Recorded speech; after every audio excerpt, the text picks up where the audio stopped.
Թեմայի մասին առավել մանրամասն կխոսենք քաղաքագետ Արման Սահակյանի հետ, բարի երեկո։ Ուրախ եմ, որ մեր հրավերն ընդունել եք։ ԵԱՀԿ Մինսկի խմբի համանախագահները վաղը մեկնելու են Ադրբեջան քննարկելու Լեռնային Ղարաբաղի կարգավորման հարցը։ Արդյոք այս դիվերսիոն փորձը ազդակ չէր կամ սրա հետևանք չէր, որ ԵԱՀԿ Մինսկի խումբը կլինի վաղն արդեն Ադրբեջանում։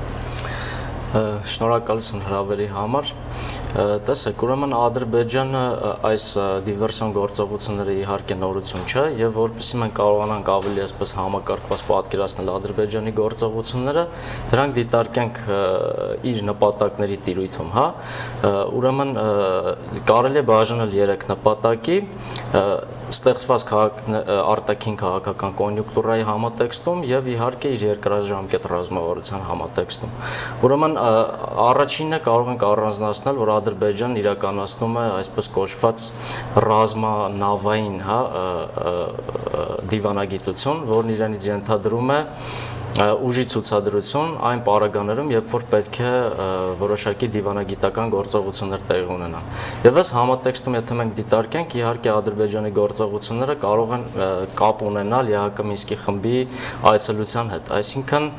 պարբերաբար, երբ որ լինում են տարածաշրջանային այցեր, Ադրբեջանը գնում է սրացումների եւ դրանով հանդերձ միջազգային հանրության ուշադրությունը բևեռելով Արցախյան հիմնախնդրի վրա եւ դրանով հանդերձ նաեւ փորձելով որոշակի ճնշումներ գործադրել։ Իսկ համանախագահների կամ առհասարակ նման այցերի հանդիպումները պարբերական բնույթ են կրում, դրանք ինչ են փոխում բանակցային գործընթացում։ Տեսեք, ձեր նախորդ հարցին ուրեմն դառնալով, արդյոք այդ այցը կապված էր Ադրբեջանի սրացման հետ, իհարկե դժվար է դրա հետ կապել, որովհետև այցը պլանավորված եղել է եւ ըստ դիվերսիոն գործողությունները եղել են 3։ Ուղղակի ԵԱՀԿ Մինսկի խմբի համանախագահները պարբերաբար այցելելով տարածաշրջան, նրանք փորձում են որոշակիորեն լարվածությունը թոթափել, հատկապես Ամերիկայի եւ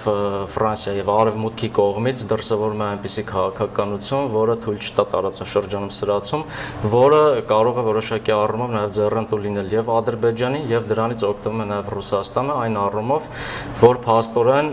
անընդհատ լարվածության օջախներ ստեղծելով Ղարաբաղյան հակամարտության ուրեմն տիրույթում Ռուսաստանը կարողանում է եւ Ադրբեջանը հասնում է իր նպատակին անընդհատ լարվածության մեջ պահելով ուրեմն կողմերին եւ միջազգային հանրության ուշադրությունը սևեռելով եւ իհարկե Ռուսաստանը այս պարագայում կարողանում է օգտագործել առիթը եւ երկու երկրներին որոշակի ազդեցության մեխանիզմներով փորձել պահել իր ազդեցության տիրույթում։ ԵԱՀԿ Մինսկի խմբի ֆրանսիացի համանախագահն արդեն Ստեֆան Վիսկոնտին է, սա Հայաստանի տեսանկյունից որքանով է շահեկան։ Կամ այս փոփոխությունը ինչ որ բան կփոխի իրականում։ Շահեկանի առումով դեռևս վաղ է խոսել, բայց այն, որ ուրեմն տարածաշրջանային այցից առաջ տեղի ունենում համանախագահի փոփոխություն, դա կարող է որոշակի ազդակ լինել, այն առումով, որ Ֆրանսիան իհարկե մինչ այդ երբևէ այսպես ակտիվ դերակատարություն չի ցուցաբերել Բայց հայանպաստ քաղաքականություն է մշտապես վարել։ Դե կարող ենք նաև այդպես ասել, որ հայանպաստ, այո, ցեղասպանության առումով, այո, եւ նաև հաշվի առնելով, որ այնտեղ կա շատ լավ կազմակերպված հայկական համայնք եւ իհարկե Թուրքիայի քաղաքականությունը որոշակի զսպող մեխանիզմ է, այսպես ասած հայանպաստ քաղաքականությունը, բայց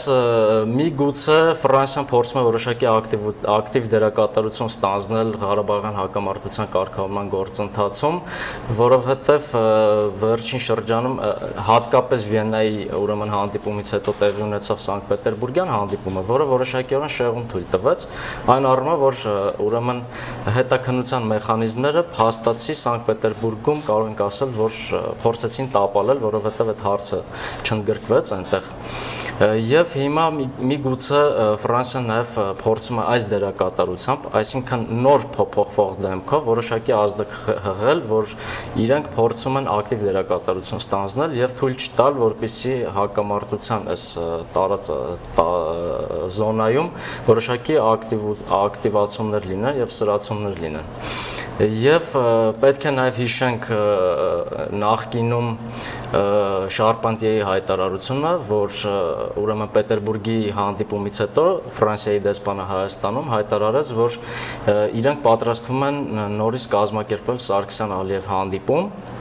Բայց դա տեղի չունեցավ, որովհետև Հայաստանում եղան ապրիլյան, հուլիսյան դեպքերը եւ Նիսի ահաբեկչությունը Ֆրանսիայում եւ հիմա միգուցե նրանք փորձում են կրկին վերադառնալ ուրեմն այդ նախկին փուլին եւ որոշակիորեն լարվածությունը թոթափելու քաղաքականությունը։ Շնորհակալ եմ հարցերին պատասխանելու համար, հիշեցնեմ, որ Լեռնային Ղարաբաղի հակամարտության կարգավորման մասին խոսում ենք քաղաքագետ Արման Սահակյանի հետ, մենք շարունակում ենք եթերը։